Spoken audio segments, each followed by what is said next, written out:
Sudirman Said juga berbaik hati dan jujur memberikan peringatan kepada kita semua.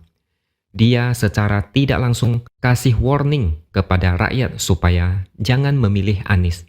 Anies sudah dicap sebagai capres boneka. Anies hanyalah boneka yang dipermak dan dikasih make up cantik. Anies dipoles sampai kinclong, dibikin seolah hebat luar biasa. Diberi kostum dan topeng untuk mengelabui masyarakat.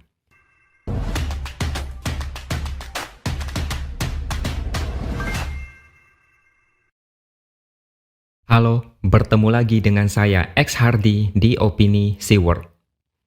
Kalian pasti tahu Jokowi sering disebut sebagai petugas partai. Begitu juga Ganjar yang saat ini sering disindir kubu sebelah bahwa Ganjar juga capres petugas partai. Padahal itu adalah aturan dari PDIP dan Megawati sebagai ketua umum juga seorang petugas partai. Nah, bagaimana dengan Anies? Anies sebenarnya malah lebih parah. Ada dua cerita yang menjadi bukti kuat. Yang pertama adalah saat Anies komentar tentang kisah Caimin yang diminta ketemu Surya Paloh. Dia langsung ditawari posisi cawapres bersama Anies dan harus kasih jawaban saat itu juga. Singkat kata, Anies bilang kisahnya mirip dengan kisah Caimin, ditawari posisi capres. Anies bilang Caimin adalah korban kedua dari Surya Paloh, sedangkan Anies korban yang pertama. Yang kedua, ini datang dari statement jubir Anies, yaitu Sudirman Said. Setelah AHY kena prank, dia meminta para kader Demokrat untuk move on dari Anies.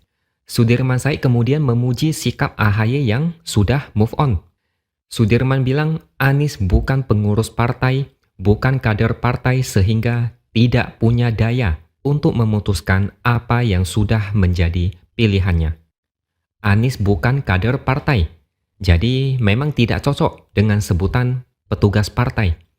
Bagaimana kalau kita sebut aja Anies lebih cocok jadi bonekanya Surya Paloh? Setuju? Anies bisa disetir dengan mudah. Anies mau gimana pun, keputusan akhir tetap bukan di tangan dia. Awalnya bilang Anies dapat mandat memilih cawapres, tapi ujung-ujungnya bisa dianulir. Anies mau A, tapi kalau Nasdem bilang B, maka Anies mau tidak mau harus menurut. Kalau Ganjar dituduh lemah karena status petugas partai, bagaimana dengan Anies? Lebih parah kan? Ini benar-benar udah kayak boneka partai atau petugas Surya Paloh. Disuruh duet dengan Caimin, entah dalam hati Anies setuju atau tidak, tapi tetap saja terlihat seperti bukan kemauan Anies. Itulah yang dimaksud Demokrat dengan ketidakjujuran dan pengkhianatan. Kesepakatan yang katanya diserahkan kepada Anies ternyata hanya slogan formalitas ecek-ecek. Semua diserahkan ke Anies yang menentukan cawapres, tapi cuma sampai di situ aja. Kalau Nasdem kurang srek atau mau yang lain, kemauan Anies mungkin dianggap tidak pernah ada.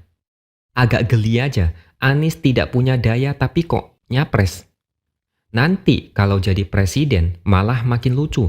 Presiden tidak berdaya karena maunya begitu, tapi yang di sana maunya yang lain. Ujung-ujungnya dia diatur. Bikin kebijakan harus sesuai dengan kemauan yang diusung. Apakah begitu? Kacau lah kalau sampai begitu. Pertanyaan pentingnya adalah, seandainya Anies presiden, segala kebijakan di tangan siapa? Itu aja deh renungan buat kita semua. Ini adalah tanda jelas bahwa tidak memilih Anies adalah tindakan yang sangat tepat untuk menyelamatkan negara ini dari kebobrokan yang lebih luas. Cukup satu kota besar tertipu oleh janji manis yang jarang ditepati. Jangan sampai melebar sampai satu negara. Sudirman Said membuat blunder dan membuat Anies kelihatan kayak orang yang tidak berdaya. Ibarat capres yang apa-apa harus menunggu persetujuan koalisi. Gimana mau ngomong gagasan dan visi misi kalau belum apa-apa sudah dipaksa hidup dalam bayang-bayang pihak lain? Percuma. Enggak punya daya, enggak punya partai, enggak punya modal, enggak punya keberanian, enggak punya ide, enggak punya prestasi. nggak berani hadapi masalah, nggak jujur. Model begini mau jadi presiden. Kalau sampai dia jadi presiden, apakah dia akan bekerja demi kepentingan bangsa atau malah bekerja demi kepentingan pihak yang mengusung dia? Anies sekarang ini cocok dijuluki capres sejuta julukan. Dia pernah mendapatkan gelar Bapak Politik Identitas. Pernah dapat cap pengkhianat dari Demokrat. Pernah disebut gubernur tukang ngibul. Di Google, ada orang yang mengetik dengan kata kunci gubernur terbodoh. Kalian pasti sudah tahu siapa gubernur yang dimaksud. Sekarang Anies dapat tambahan julukan baru, yaitu capres boneka. Sebagai gambaran, sempat terjadi perdebatan sengit untuk menentukan kapan deklarasi cawapres koalisi perubahan. Ada yang gebrak meja karena ngamuk. Bayangkan, belum berkuasa aja sudah ribut-ribut. Bagaimana kalau nanti menentukan nama-nama untuk menteri, jabatan komisaris, jabatan lain? Mungkin bukan lagi gebrak meja, piring-piring pun bisa terbang. Saat menjadi gubernur DKI dan didukung penuh JK, kalian pasti sudah tahu rekam jejak Anies. Silakan kalian cari di Google. Misalnya, orang-orang yang ada di balik Formula E. Majalah Tempo juga pernah membahas soal ini. Ada keterlibatan orang-orang dekat JK. Saat ini Anies juga didukung JK, tapi diusung Surya Paloh. Kira-kira nanti apakah Anies bisa bebas bekerja dan membuat kebijakan sendiri? Untuk hal kecil seperti penentuan cawapres aja harus diatur Surya Paloh. Ini yang harus menjadi pertimbangan buat masyarakat dalam memilih pemimpin. Sudirman Said juga berbaik hati dan jujur memberikan peringatan kepada kita semua. Dia secara tidak langsung kasih warning kepada rakyat supaya jangan memilih Anies. Anies sudah dicap sebagai capres boneka. Anies hanyalah boneka yang dipermak dan dikasih make up cantik.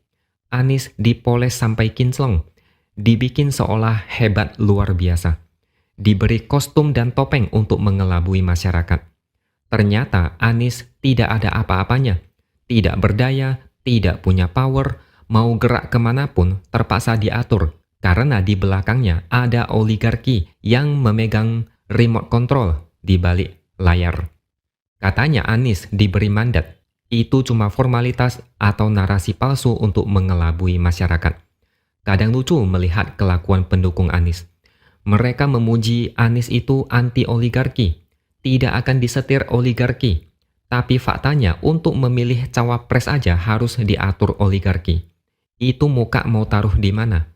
Capres tapi tidak berdaya, tidak punya wibawa, cuma bisa bersilat lidah supaya kelihatan keren. Anies cuma pion yang tidak bisa mengambil keputusan sendiri. Bukannya partai yang dengerin Anies, tapi malah sebaliknya. Demokrat sempat bilang Anies pernah bilang ke AHY bahwa dia ditelepon beberapa kali oleh ibu dan guru spiritualnya agar segera berpasangan dengan AHY. Tapi semua itu seolah tidak penting, karena keputusan Surya Paloh adalah yang paling penting. Jadi, kalian pasti sudah bisa melihat sendiri apa yang akan terjadi jika Anies sampai jadi presiden. Oke, sekian dulu opini dari saya. Subscribe channel ini supaya makin berkembang dan tuliskan komentar Anda. Terima kasih sudah menonton dan sampai jumpa lagi di lain kesempatan.